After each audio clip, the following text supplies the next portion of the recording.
13 ते 18 सप्टेंबर दरम्यान 17 जिल्ह्यांमध्ये अतिमुसळधार पावसाचा इशारा। नदीकाठच्या परिसरातील नागरिकांना सतर्क राहण्याचं आवाहन। मुंबई, ठाणे, पालघरसह रत्नागिरी, सिंधुदुर्ग या जिल्ह्यांना इशारा। अवैध गौण खनिज उत्खनन आणि वाहतूक आढळल्यास थेट कारवाई करा। कारवाईचे महसूल मंत्र्यांनी आदेश दिलेत। 1 एप्रिलपासून 2 कोटींचा दंड वसूल। जिल्हा खनिज कर्म अधिकाऱ्यांची माहिती। माढ्याच्या महसूल प्रशासनासह जिल्हाधिकाऱ्यांकडून सोलापूरच्या कुर्डूमधील मरूम उपसा बेकायदेशीर असल्याचं जाहीर। गावाच्या सरपंचांसह ग्रामसेवकांवर मरूम चोरीचा गुन्हा दाखल। तर अजित पवारांना फोन लावणाऱ्या बाबा जगताप, अण्णा ढुळे यांच्यासह 20 जणांहून अधिक सरकारी कामात अडथळा आणल्याचा गुन्हा दाखल करण्यात आला।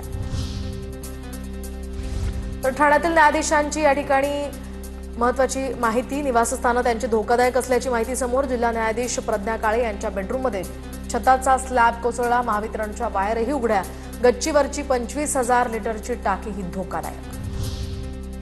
नाशिकमध्ये ठाकरेंची शिवसेना आणि मनसेचा जनाक्रोश मोर्चा। 12 सप्टेंबरला नाशिक शहर आणि जिल्ह्यात मोर्चाचं आयोजन। गेल्या 15 दिवसांपासून जनाक्रोश मोर्चासंदर्भात तयारी सुरू। जळगावच्या चोपडा तालुक्यामध्ये भरधाव चारचाकीची दुचाकीला धडक। 2 सख्ख्या भावांचा यामध्ये मृत्यू। आडावत पोलीस ठाण्यात गुन्हा दाखल। नाशिकच्या मालेगावमध्ये शिक्षक घोटाळा प्रकरणात मोठी कारवाई। जिल्हा परिषद शिक्षण विभागातील प्रमुख अधिकाऱ्यांना अटक। जिल्हा परिषद उपशिक्षण अधिकारी यांच्यावर कारवाई। तर आर्थिक गुन्हे शाखेकडून मध्यरात्री